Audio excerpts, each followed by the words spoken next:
Mabuhay and good morning. My name is Jürgen Steinmetzer, joining you from eTurbo News and live stream for the breaking news show, this time from Manila, Philippines. With me is Dr. Peter Thaler in College Station, Texas. It seems to be a beautiful day here in Manila. I'm here at the Marriott Manila Hotel. I'm looking out actually to the airport, and it seems to be a very nice and calm day. I haven't been outside yet. How are things in College Station? Well, we had today, of course, it's evening now in College Station because you're a day ahead of us in the Philippines. But we had a very rainy day. And actually, most people are very happy about that because we've had almost no rain for well over a month. And we need the rain desperately. So today we had a really hard rain that was soaking for about 8 or 9 hours. And all our plants are now very happy. The yellow grass is turning green. And it got cool. So it was a cool, rainy day today. Tomorrow the sun will be out. But right now, everybody's lawn is turning green and everybody's flowers are telling them how happy they are. So we're glad to see the spring rains come. It's a good thing for us here. But I'm sure that your experience in the Philippines has been very unique. We won't go into some of your personal experiences, but one of the things that the Philippines is really well known for is lovely people and very caring people. And so I was wondering if you could, is that true? And are they hospitable to tourists in the Philippines? I would say more. I think the entire world can actually learn from the Philippines when it comes to hospitality. And that's why the human factor, the Philippines that are working abroad, in literally any country in the world. I mean, you can go to the Middle East, like in the UAE, even Saudi Arabia. It's the hospitality industry is run by Filipinos. It's the same in countries even like the Seychelles. And of course, even where I live in Hawaii, there are many Philippines that maybe have an American passport, but they're Filipinos.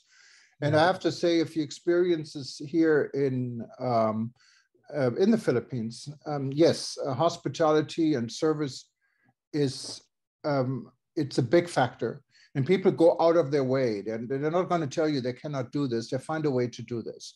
They're creative. That's really important because so much of the tourism industry has failed on customer service, and you would kind of expect that to some extent. The Philippines' number one export has been nurses. The Philippines are known for sending nurses and caregivers around the world. I know when I'm in Israel, I get to see lots of Filipino nurses and or Filipino caregivers. And, tourism has lacked that. You see that on airlines. I've been looking at all the various analysis of the various air carriers, both American and European and Asian. And one of the things, complaints is constantly on long haul flights, the crew serves dinner and then they disappear for 8 hours and then you don't see them again until breakfast. And they're not checking on you. They're not asking if you need anything. And I did see the review of Philippine Airlines. And one of the things that was constantly emphasized was the crew went out of its way to be caring towards its passengers. So I think that's really good. Tourism to work has to have good customer service and it has to have caring people. And if the Philippines can be a symbol for much of the world on that, that's really a very helpful sign. Yeah, and the Philippines can, but I think what the Philippines is lacking to sell this domestically in the tourism sector. I think they can do a lot better in actually positioning its tourism industry. What's an excellent industry. The infrastructure is there for the most part. And this, as you said, the services here. I think it's lacking. In my opinion, this is just for my taste. I think the food could be improved, for example. But if you're not into Philippine food, I mean, here in Manila, you have plenty of other choices, of course. But when you get to the country, then you're more stuck to the traditional way. And honestly, it's not my taste, but maybe others like it. Yeah, it may be that the Philippine food is too healthy for you. I think you kind of like a lot of spices and salt. And I think you've had a kind of a salt-free diet. I personally like that. So I probably will love Philippine food at some point. As long as I can avoid the pork issue, I'm in good to go. But I think that, you know what? I'm a firm believer even if you have an infrastructure problem or a food problem, if you have smiles and you have good customer service, that will compensate for almost any other problem that you have. No, and that's People, absolutely true, Peter. people will forgive an infrastructure problem, they'll forgive a bad meal, but they will not forgive bad customer service. And that's really the essence, I think, of what makes not only the Philippines, but also other parts of Asia really go. The sense of caring. Japan is incredibly good at customer service. Some of the South Asian countries, such as Vietnam and Cambodia, are well known for customer service. And I think the Philippines is a real symbol of the humanity of tourism. And if we talk about tourism as a means to bringing people together, then the fine customer service, and it's not customer service, it's people caring about other people. And you have this, of course, and as you said, in many other parts in Asia, in Thailand, you know, the Thai smile is well worth it. Actually, I remember this flight I was on many years ago on Thai Airways from Bali to Bangkok, I think it was. And I've been on that flight on business almost every week, so they kind of knew me. And when I asked, so what's the difference between you guys and Singapore Airlines? Because Singapore Airlines always had a superior experience. Right. I said, well, I have to admit, you know, this came from one of the flight attendants. They are, you know, they may have better and even nicer airplanes than us, but we have the nicer smile. So you can see smile really sells, and yes, friendliness sells. Yes, a smile, a sense of caring really sells. And in this world where there's so many problems, you have violence across much of Latin America. Certainly, you know, we don't know what will be in Europe. The foreign minister of Russia again said we may very well enter into World War III, but certainly we have a terrible crime wave in the United States. When you have those types of issues, then what you're seeing is that when people care, that goes a long way. And so a smile can cover up many, many difficulties. Somebody asked me today, I run an organization, and they said, why do you guys do so well on fundraising? And I said, because I know how to smile. And the person thought I was joking, but I wasn't. In other words, learning how to smile, learning how to listen, learning how to show caring are really essential qualities in the sense of making tourism work. And I think in that sense, the Philippines, I think, can become a really major tourism center.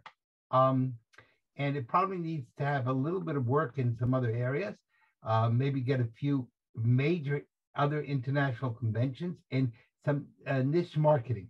And that may be really what they need. I'm working on something right now, and you'll be, of course, will be helping us on in Panama, the idea of creating an international tourism, not just security conference, an international tourism well-being conference. And that will touch on everything from health to people feeling lonely when they're traveling to, of course, making sure that people don't get hurt either physically or emotionally or economically when they travel. But again, those are the types of conferences I think that makes the world move. No, absolutely. Tourism is about hospitality. It is about people, and it is about peace. And that's why the human interaction is such an important factor in the human development. And it goes way beyond tourism. We can see this in the times of wars and conflict. The human interaction between people may save this world. Who knows? You know, and it's highly important. And tourism is playing an important role into this. Here in Manila, I think I can really say tourism can play an important role. Can play. And the reason for that is that there are places in the world where tourism is only interested, unfortunately, in getting your money. And there are other places in the world that tourism is really about interaction between human beings. If it's a former, then tourism really doesn't bring about peace. If it's the latter, then tourism does a wonderful job about uniting people. But in order to do that, we got to get out of the hotels.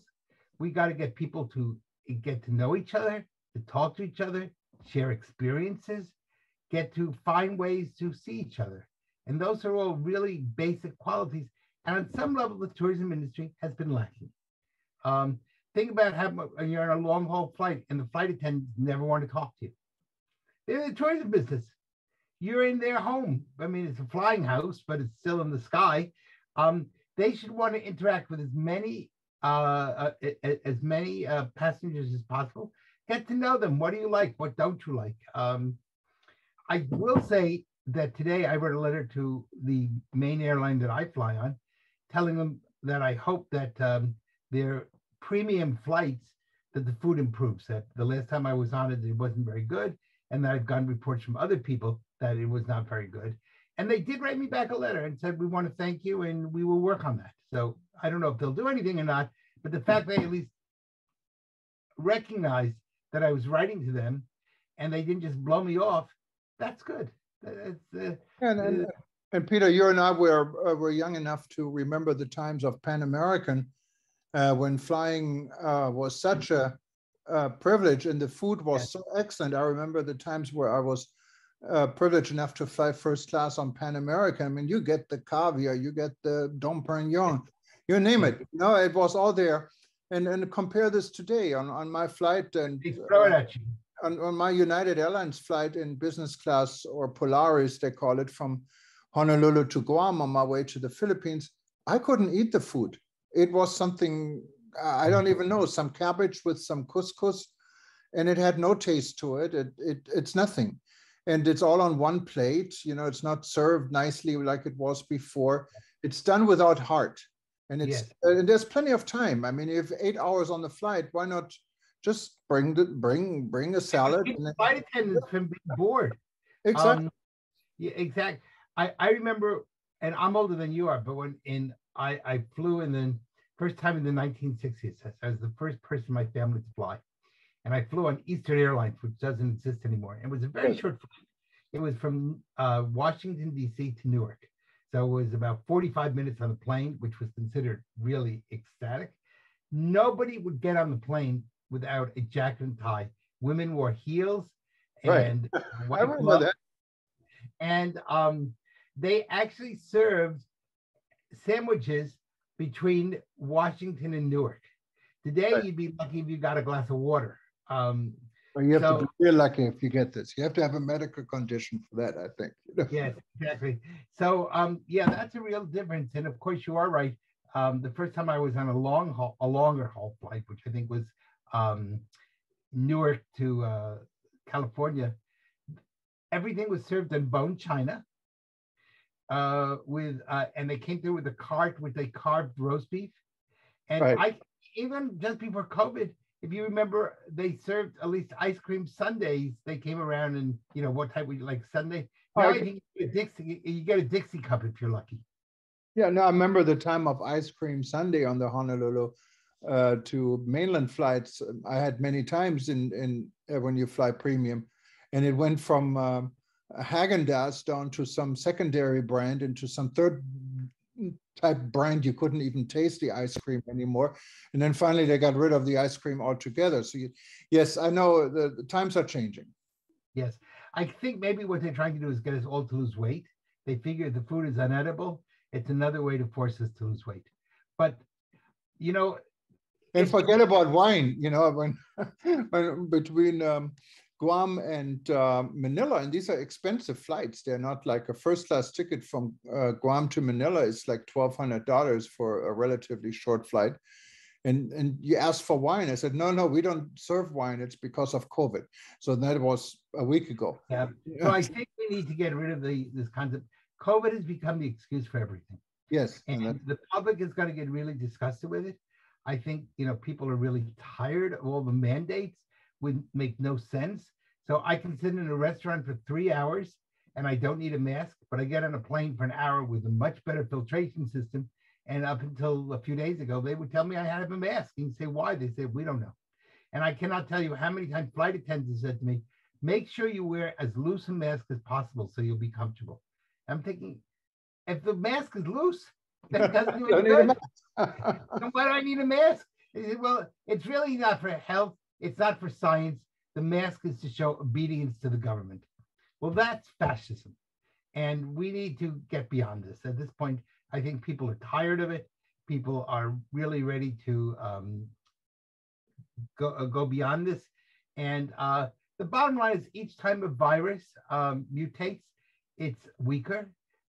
I think in the United States, I don't know around the world, but certainly in the United States, well over 90% of the population has either had vaccine or has had COVID or has some way has been exposed, so that the chances now of you get breakthrough cases with your vaccine. I just had my fourth shot, and I encourage people to be vaccinated, but it won't stop you from getting it. It'll just make it a lot more mild. Okay, but that's still, good. And if we can come up with therapeutics which should be easily available around the world, then COVID is no longer, it's a cold. That's what it is. It's a coronavirus, but we need to have therapeutics. That's really the key. And tourism needs to be pushing for this type of stuff.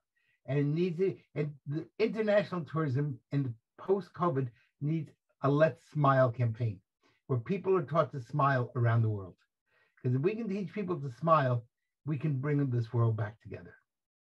Now, Peter, I couldn't agree more with you. Maybe we should have a smile contest and a smile award, Maybe that would be something for the World Tourism Network. We have Absolutely. A Heroes Award. We don't have, maybe we ought to have a Smile Award, and people can send in their smiles and how they smile or something they've done nice to visitors in their country or nice for visitors in their country. And then maybe we should give out twice a year an International Smile Award. Absolutely. Great idea. Let's look into this. All right. Well, listen, please smile while you're in the Philippines. Enjoy all your time there. And I understand you're by a great shopping center, so go do a little bit of shopping and help the Philippine economy. Absolutely, Peter. Well, thank you very much, everyone, for watching us today on the Breaking News Show. We'll be back soon, day or tomorrow. And if you wanted to watch any of our other shows, just go to breakingnewsshow.com and you can find all our, all our recent shows. Since Breaking News is fairly new, you don't find all of our archives, what goes back now for several years, but simply click on the YouTube link and you can go back as long as you want and see all our hundreds of events we had, and many also with Peter and myself. Well, Peter, you have a nice evening. Take care. And talk to you soon. It's daytime for you in the Philippines, so walk around and smile. All right. Mabuhay. Thank you.